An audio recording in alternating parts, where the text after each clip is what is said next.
Hey everybody, it's Tracy with Smith & Smith Homes. Today we're going to continue our discussion on how to become a real estate investor.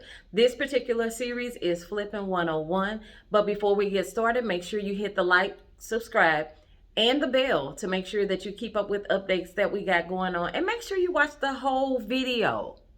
So let's get started. The first video, we talked about how to become a real estate investor. If you haven't watched that video, make sure you go back and check that out. It's about 10-11 minutes or so, but it's a lot of great information on just how to get started, what to expect, kind of get your ducks in a row to get your feet wet in this real estate game.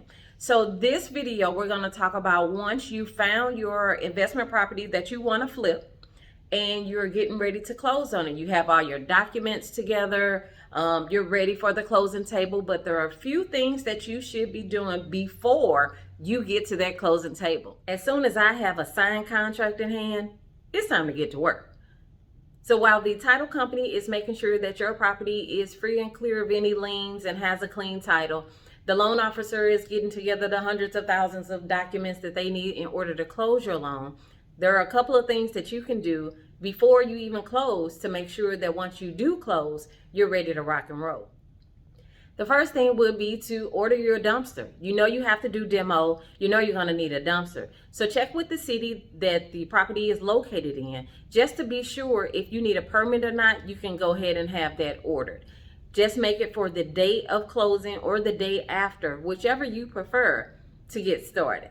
The next thing is to have your bids on hand. So you should have already talked to your electrician, your plumber, your HVAC guy, your roofer guy, your carpenter, GC, whatever you're going to use.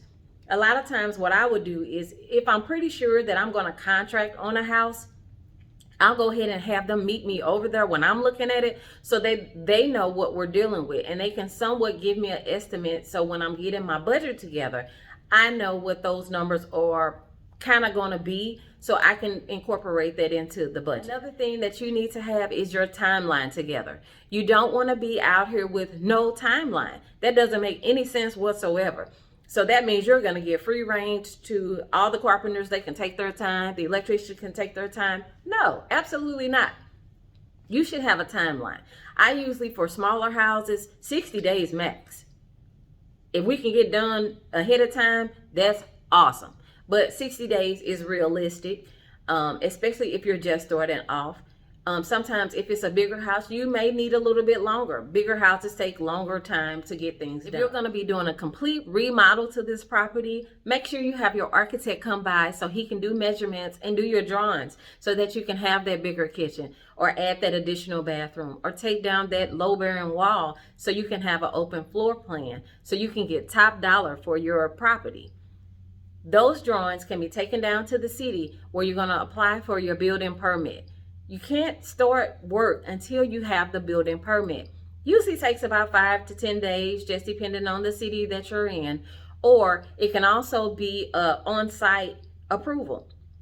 Sometimes in the city that I'm in, I can take drawings down and they will approve them the same day. It just depends on the city and the architect. So you might can get same day approval where you can go ahead and start your work immediately. Once your demo is done, you're going to start your framing, get your trades in there, your electricians, plumbers, HVAC guys, and they're all going to do their rough end. Once the rough ends are done, they need to be inspected before you can get your framing inspection done to move on to before you start closing up any walls. Once you've completed all your rough end inspections, including your framing inspection, which is last, then you can go ahead and start with your drywall, tape and mud, flooring, paint, cabinets, install all those things to go ahead and get this project finished. So make sure you have a list of the items that you're going to need so you know what material that you need to get ahead of time. Like cabinets, you usually have to order those. Countertops, you usually have to have them come out and they measure, and then it takes another week or so for them to come back out and install them. So make sure you factor that into your timeline. Once you have all your stuff done, you want to make sure that your electricians, plumbers, and your HVAC guy has all completed their final inspection. You can't get your final inspection until they have passed theirs. So once they've done all their inspections, then you can call for your inspection, your final building inspection, to be completed with the building inspector. Once he comes by, and he usually just takes measurements of the bedrooms and the rooms for the records, and he gives you the okay, now it's time to call your realtor. Before I call my realtor, I like to make sure that my houses are staged. I want you to come in here and feel like your TV belongs here. You love this couch, and that's where your couch should be. This is great. My bedroom can go right up against this wall. I can put my TV here, or whatever it is they think once they come in to see the property.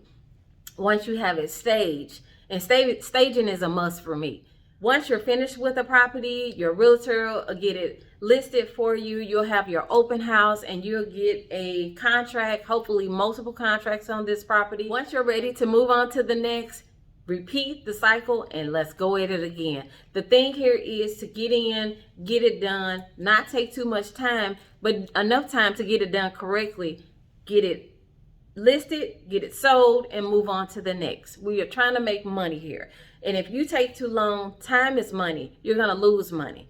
So don't overprice your property. Make sure you have your comps in hand. Make sure you have a good realtor, and then you can get this thing sold. Until we meet again, my friends, I'm Tracy Smith with Smith & Smith Homes. Make sure you hit the subscribe button so you can stay tuned for our series of Flipping 101. I will talk to you soon, and go out there and make some money.